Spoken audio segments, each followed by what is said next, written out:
Everyone, welcome back to English class. In today's video we are going to learn about prepositions, right? So the first and the foremost we need to know what is called preposition.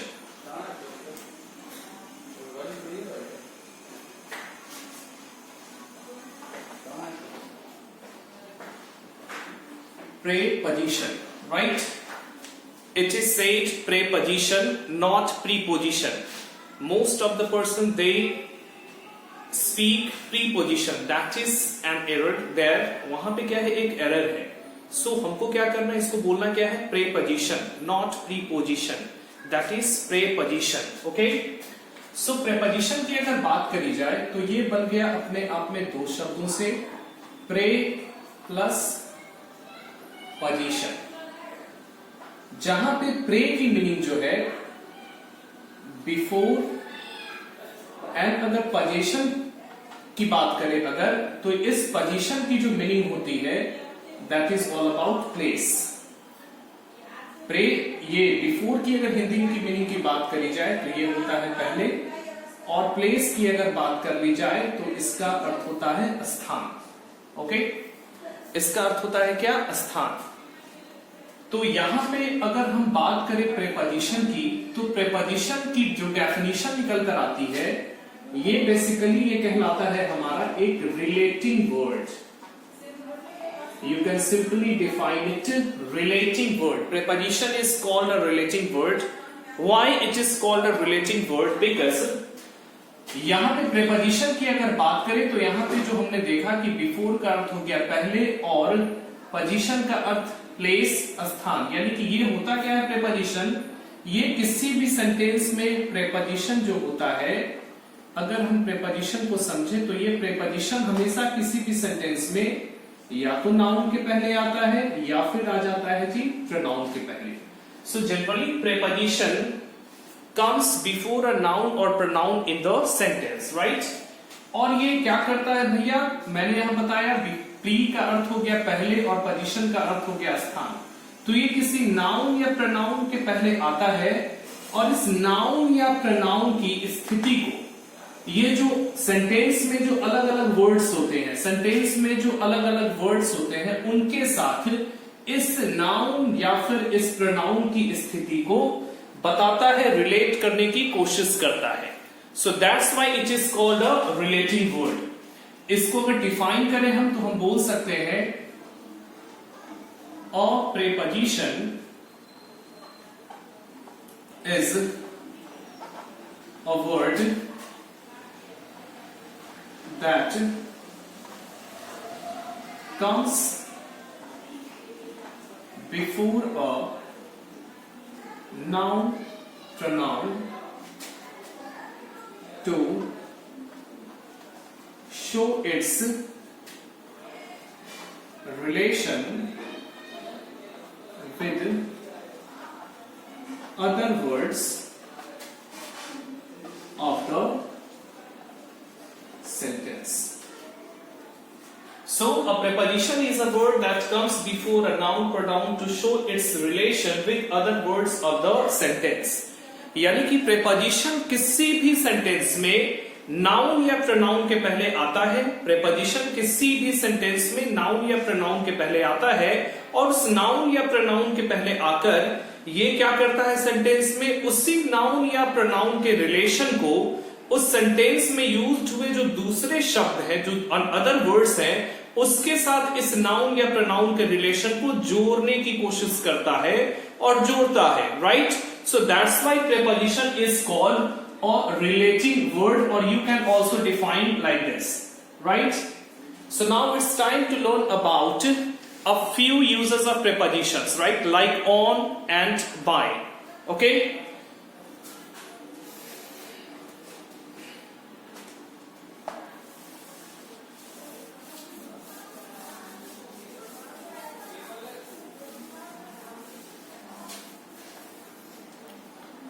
So let's know about the uses of on.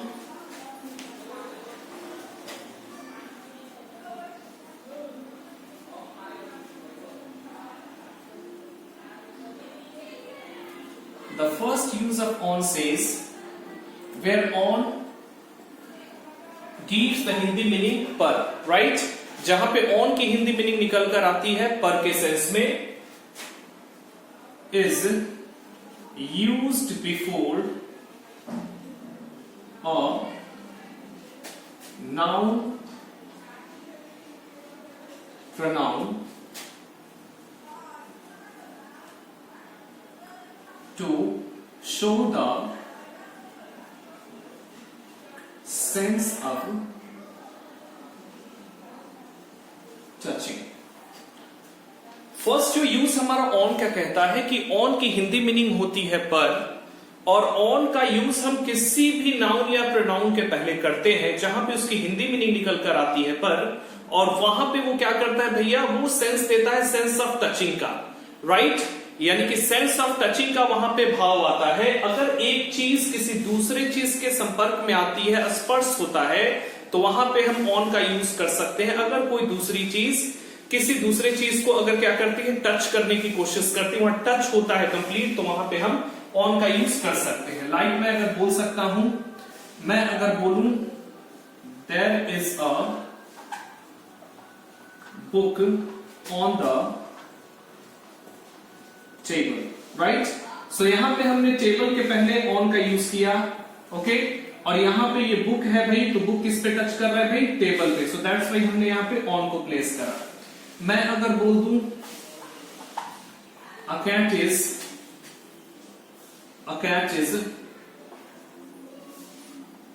sitting a cat is sitting on the bench। So यहां पे फिर से हमने on का use कर लिया जहां पे हिंदी मीनिंग निकल कर आती है पर, right. Let's see the another use. On is used before day or date in the sentence।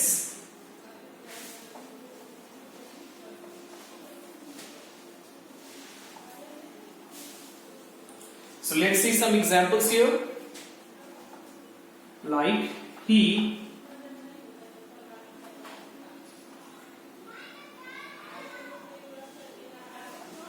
met me on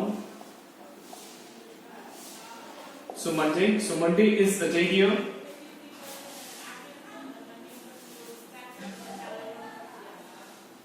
She died on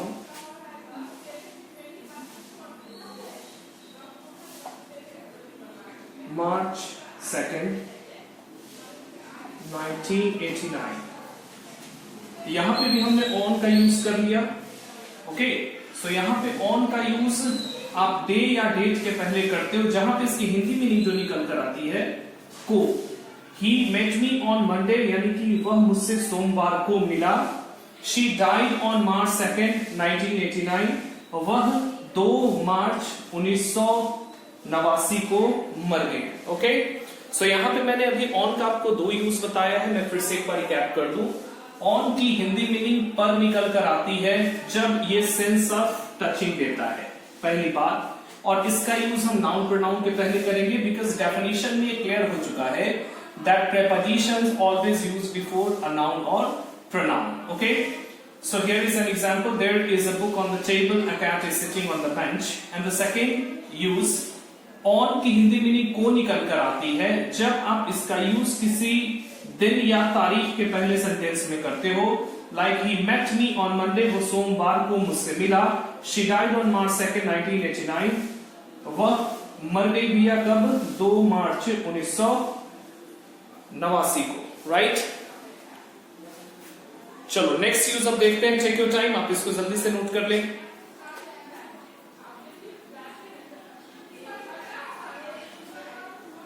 okay, now let's move to another use.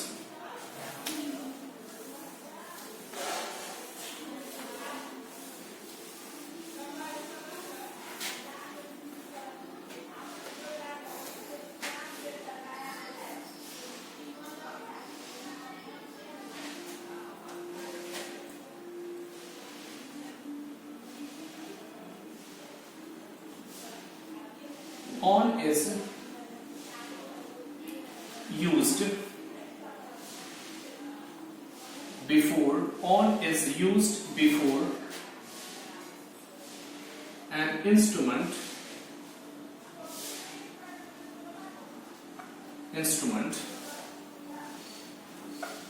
that comes with the switch. So the next use we have, on is used before an instrument that comes with the switch. यानी कि on का use आपको वैसे instrument के पहले करना है जो कि स्विच के थ्रू आता है, स्विच से कंट्रोल होता है। जहां पे ऑन की हिंदी मीनिंग जो निकल कर आती है, इसकी हिंदी मीनिंग निकल कर आती है जी चालू करना। ठीक है, जैसे मैं अगर एग्जांपल लिख दे दूं आपके लिए, like switch on the TV, right? Because TV की अगर बात करें तो ये स्विच से कंट्रोल होता है जी, है ना? स्विच ऑन करते हैं, उसके बाद पावर सप्लाई होता है उसमें। तो यहां पे आपको हम बोल सकते हैं स्विच ऑन द टीवी, ऐसा बोल सकते हैं हम। The next use we have that on. अगर ऑन की बात करी जाए, then we do have a few words where on is always placed before them. हमारे पास कुछ ऐसे शब्द होते हैं इंग्लिश में जहां पे हमेशा आपको on का यूज करना है। वो कौन कौन ऐसे शब्द हैं, मैं उसमें से कुछ आपको बताता हूं। लाइक हमेशा on, फुट के पहले on का यूज करना है जी। on का यूज हमेशा, अगर इमरजेंसी ड्यूटी की बात होगी तो उसके पहले भी आप on का यूज करेंगे। ऑन का यूज इलेक्शन ड्यूटी की बात होगी, उसके पहले भी करेंगे आप। ऑन का यूज आप सेंटेंस में अगर लीव का यूज किया गया है तो उसके पहले भी करेंगे आप। ऑन का यूज अगर सिंपल ड्यूटी किया गया है उसके पहले भी करेंगे आप। ऑन का यूज कर सकते हैं हॉर्सेस बैक के लिए, आप सिंपल और हॉर्स के पहले भी कर सकते हो, etc. Right? So these are a few words where on is placed always before them. जहां पे on हमेशा उसके पहले आता है। ओके, एग्जाम्पल के तौर पे आप देखें यहां पे, मैं अगर बोल दूं like she goes to school on foot. Right? She goes to school on foot. मैं अगर बोल दूं he is on leave.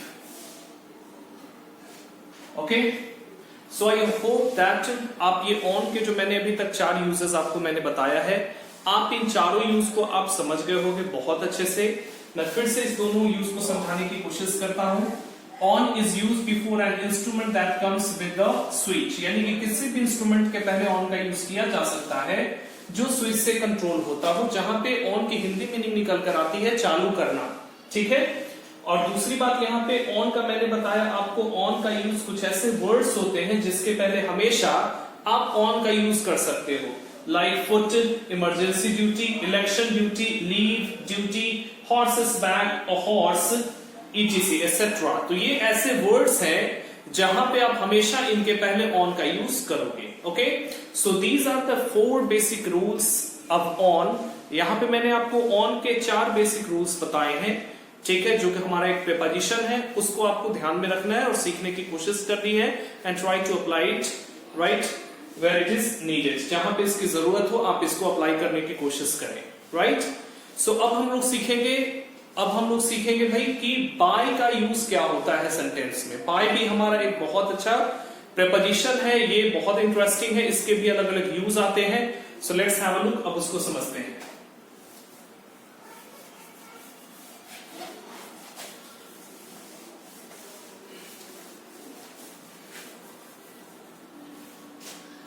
So now it's time to learn about the next preposition by. अब by के यूज को समझने की बारी है। So by को अब समझते हैं हम लोग। देखो बाय का फर्स्ट यूज क्या कहता है? बाय का फर्स्ट यूज कहता है बाय की हिंदी मीनिंग निकल कर आती है से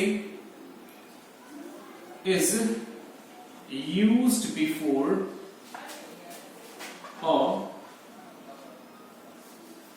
is used before a means of transport। By का जो पहला यूज कहता है is use before a means of transport. Means of transport के पहले हम और आप बाई का यूज कर सकते हो, राइट। मीन्स ऑफ ट्रांसपोर्ट का अर्थ क्या हो गया यहाँ पे? यातायात के साधन। जैसे मैं अगर बोलूं she goes to school by bus। she goes to school by bus, right। लेकिन वहीं पे अगर यहां आप देखिए बस क्या हो गया हमारा? ये हमारा हो गया एक मीन्स ऑफ ट्रांसपोर्ट, राइट। लेकिन वही अगर सेंटेंस आप ऐसा लिखते हो ना, she goes to school by the bus, तो यहां पे फिर द का यूज अपने आप में गलत माना जाएगा, right. See the second user by.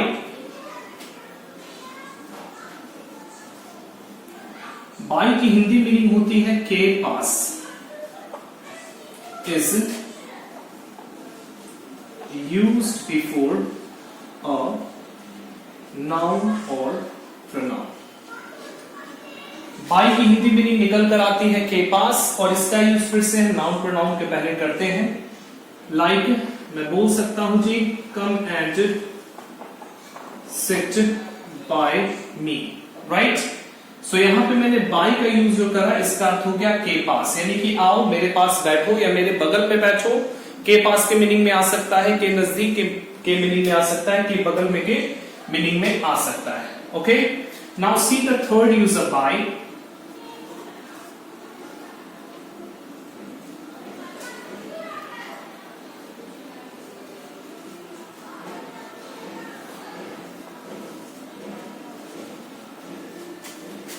By जहां पे हिंदी मीनिंग तक आएगी is use before a point of time, right. So the next use we have by की हिंदी मीनिंग तक निकल कर आती है, और आप इसका यूज कर सकते हो किसी भी पॉइंट ऑफ टाइम के पहले। यानी कि सेंटेंस में अगर पॉइंट ऑफ टाइम अगर यूज आया होगा तो वहां पे आपको क्या करना है जी? बाय का यूज कर सकते हो। लाइक मैं अगर बोलूं, मैं बोल सकता हूं complete your work by, complete your work by Monday आप यूज कर सकते हो, या फिर मैं बोल सकता हूं complete your work by 4 PM, राइट। Okay, check your time, note करें आप इसे।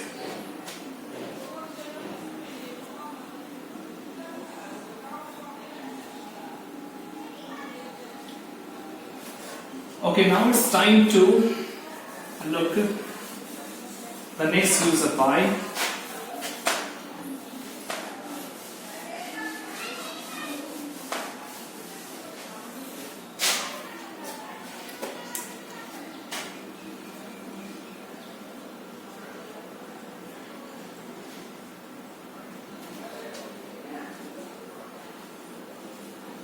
बाय जिसकी हिंदी मीनिंग निकल कर आती है के द्वारा,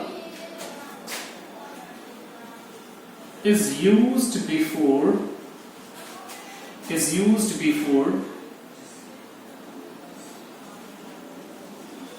an agent in passive voice। By का जो ये यूज कहता है कि बाई का हिंदी होती है यहाँ पे क्या? के द्वारा, और जिसका यूज हमें करना है किसी भी एजेंट के पहले। आई रिपीट, आप किसके पहले करोगे? एजेंट के पहले करोगे, जो कि पैसिव वॉइस में आता है। लाइक मैं बोल सकता हूं जी शी इज टॉक्ड बाय मी। सो यहां पे मी हमारा क्या है? ये यहां पे एक एजेंट हो गया, और यहां पे हम बाय का यूज कर रहे हैं, right. So these are the basic rules of by. By का मैंने आपको बेसिक रूल बताया, ऑन का मैंने आपको बेसिक रूल बताया, and I hope that I am clear to all. और अगर किसी भी तरह की अगर परेशानी होती है, मस्ट मेक अ कॉल और you can just message me. Thank you dear students. Okay, thank you. Bye bye. Take care.